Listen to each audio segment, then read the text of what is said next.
Fala pessoal, seja bem-vindo ao TKS MMA. Me chamo Everton Amaral e hoje veremos as 5 maiores humilhações em lutas do UFC.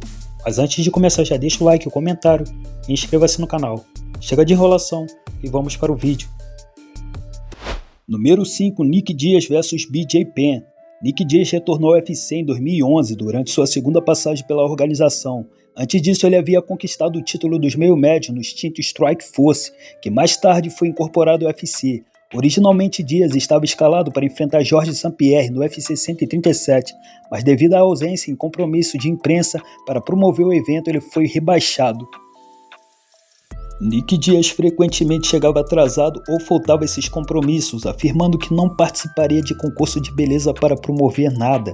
Para os fãs mais jovens, é importante notar que ele é o irmão mais velho de Nate Diaz. A insatisfação de Dana White com a situação resultou em sua queda para o co-evento contra BJ Penn, enquanto Carlos Condit foi promovido para disputar o cinturão. Porém, essa luta não aconteceu porque Georges St-Pierre se machucou e não pôde competir. Assim, a luta principal entre Nick Diaz e BJ Penn ocorreu, e o que se viu foi uma performance impressionante de Nick, que dominou BJ Penn por 3 rounds. A luta se assemelhou a um monólogo, com BJ Penn sendo severamente superado. A disparidade entre os dois lutadores foi notável, e essa derrota teve um impacto significativo na carreira de BJ Penn. Você por aí, você tá gritando, George. Acabou de vencer o BJ Penn numa luta incrível. O que tá pensando agora? Acho que o George não tá machucado. Acho que ele tá com medo. Ele tá com medo de enfrentar todo mundo. E aí, cadê você, George?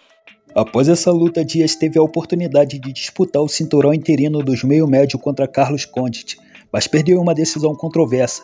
Ele também enfrentou o GSP em uma luta pelo cinturão, mas foi derrotado novamente. Depois disso, ele teve mais 2 lutas, um no contest contra Anderson Silva e uma derrota para Robbie Lawler. No ano passado, Diaz estava programado para lutar contra Vicente Luque após um hiato de 3 anos. No entanto, semanas antes do combate, imagens dele em uma situação deplorável nas ruas, visivelmente magro e utilizando substâncias ilícitas foram divulgadas. Como resultado, ele acabou sendo retirado da luta. Nick, What? What are you doing? are you okay? Who's that for? Are you alright? Yes. Número 4, Max Holloway vs Brian Ortega. Em 2018, Max Holloway enfrentou Brian Ortega, onde o primeiro era o campeão da divisão, vindo de uma impressionante sequência de 13 vitórias, incluindo 2 contra o ex-campeão José Aldo. Por outro lado, Brian Ortega era um promissor lutador, acumulando 15 vitórias consecutivas e permanecendo invicto, destacando-se por ser o único cara a nocautear Frank Edgar na época. A luta realizada no UFC 231 foi marcada como um domínio absoluto de Max Holloway, que impôs uma verdadeira aula de boxe a Ortega ao longo de 4 rounds. Em certos momentos, Holloway até levantava a guarda de seu oponente como se estivesse ensinando um aluno iniciante a se posicionar corretamente. O combate foi interrompido pelo médico da organização, uma vez que Ortega não conseguia nem mais abrir os olhos. Após essa derrota, Brian Ortega participou de 6 lutas, das quais perdeu 4, e desde então, sua trajetória nunca mais foi a mesma. Número 3, Justin Gaethje vs Tony Ferguson. Em 2020, Justin Gaethje e Tony Ferguson se enfrentaram em uma luta memorável. Tony, conhecido como o bicho-papão dos pesos leves, vinha de uma impressionante sequência de 13 vitórias consecutivas. Ele estava agendado para lutar contra Khabib Nurmagomedov. No entanto, com a retirada de Khabib devido a uma lesão, a luta foi adiada, e mesmo assim Tony decidiu se pesar, enfrentando o desgaste de uma nova pesagem semanas depois, desta vez contra Justin Gaethje. O confronto aconteceu no UFC 249 em estádio vazio em decorrência da pandemia, e o que se viu foram 5 rounds de intensa pressão aplicada de Gaethje sobre Tony Ferguson, o que certamente encurtará a trajetória de sua carreira. Com a arena silenciosa era possível ouvir claramente o impacto das poderosas pancadas de Gaethje sobre Tony, que soavam como golpes de um peso pesado.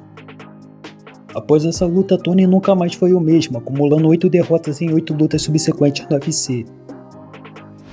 Número 2, Anderson Silva vs Forrest Griffin. Anderson Silva, então campeão dos médios do UFC, fez uma transição notável para a categoria dos meio pesado em 2011, enfrentando o ex-campeão Forrest Griffin na edição de número 101. Silva entrou na luta sob intensa pressão, tendo sido recebido com vaias devido ao desempenho insatisfatório em suas últimas aparições contra Patrick Coté e Thales Leite, que não agradaram os fãs de MMA. Com a responsabilidade em suas costas, Anderson proporcionou um espetáculo marcante.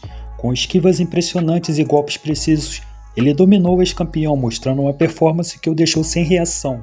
A luta foi finalizada no primeiro round, quando Forrest Griffin desistiu após um nocaute causado por um jab enquanto Silva recuava. A derrota foi tão constrangedora para Griffin que ele deixou o octógono correndo para fora do ginásio. Número 1. Israel Adesanya vs Paulo Borrachinha. No UFC 253 realizado em 2020, Israel Adesanya, então campeão invicto dos médios, enfrentou também invicto brasileiro Paulo Borrachinha. A luta foi marcada por intensas provocações, principalmente por parte do Borrachinha, que demonstrou grande confiança em sua vitória. A final do The Ultimate Fighter 27. Beleza. Foi quando lutei com Brad Seifert na jaula menor que tá dando o que falar. Na noite seguinte, ele enfrentou o Uriah Hall. E, ele se saiu bem, teve vantagem por nocaute técnico. Aí vi ele nos bastidores enquanto eu tava dando entrevista pra ESPN. Vi ele lá, mas ele nem olhou pra mim. Ficou encarando a parede a uns 2 metros de mim, literalmente olhando pro nada. Essa entrevista tá no YouTube, dá pra conferir. Mas ele achou a parede mais interessante que me encarar. Falava, não sei quem é esse cara. Agora sabe, eu sou o campeão, lembro disso. Lembro do momento que ele falou aquilo sobre... Lembro que vi ele, minha luta foi em Las Vegas, né? No centro. Mas você não ganharia olhando pra parede. Você tava olhando pra parede o tempo todo. Não lembro dessa parte, mas vi você no corredor do hotel. Pensei que era do Cirque du Soleil, tão magrelo. Nem parece lutador. Depois me falaram que você lutou um dia antes de mim, mas eu nem sabia quem você era. Enfim, tanto faz. Eu sou o campeão.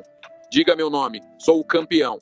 Entendeu? Israel, queria te perguntar, houve muita conversa esta semana sobre energia e se alimentar do que seu oponente oferece. Sei que acabamos de chegar, estamos numa praia agora, mas que tipo de energia você está captando do Paulo neste momento? Fraco pelo corte de peso. Dá pra ver que ele tá sugado, tá seco, o sol tá afetando ele. E sim, ele tenta se manter firme. Vi ele chegando, passou pelo meu condomínio, é o que é. Todos ansiosos pela encarada. Estamos empolgados por ter isso.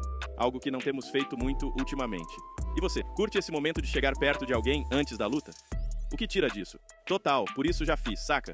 Nem precisava voltar, mas fiz só pra sentir ele. Como eu disse. Fiz ele e o Gremlin rirem feito menininhas.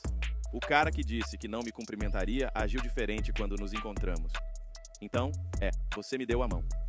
Bem, se não ia me cumprimentar, por que não bateu na minha mão? Te chamei de magro, como você me chama de magro. Você me deu a mão, então... Eu não sou desrespeitoso, como você. Culpam com seu corte de peso, né? É um grande desafio pra você. Você disse ontem que é difícil. Quando ele diz que você parece fraco, você se sente fraco? Este corte de peso está mais difícil que os anteriores? Não, me sinto ótimo. Claro, tô cortando peso, mas se tô fraco, ele tá sempre fraco. Ele não precisa cortar peso pra ser fraco. Massa, ele é fraco o tempo todo. Ao entrar no octógono, Paulo estava determinado a se impor, provocando a Adesanya constantemente. No entanto, à medida que o combate avançava, o brasileiro passou a ser afetado pelos chutes baixos e pela agilidade superior de seu oponente. No segundo round, Borrachinha foi nocauteado e, após o término da luta, ainda foi alvo de uma sarrada, gerando polêmicas e confusões que perduraram até mesmo após o evento. Então é isso, rapaziada. Gostaram do vídeo? Então curta, compartilhe e comente. Não se esqueça de se inscrever no canal. Tamo junto e até breve.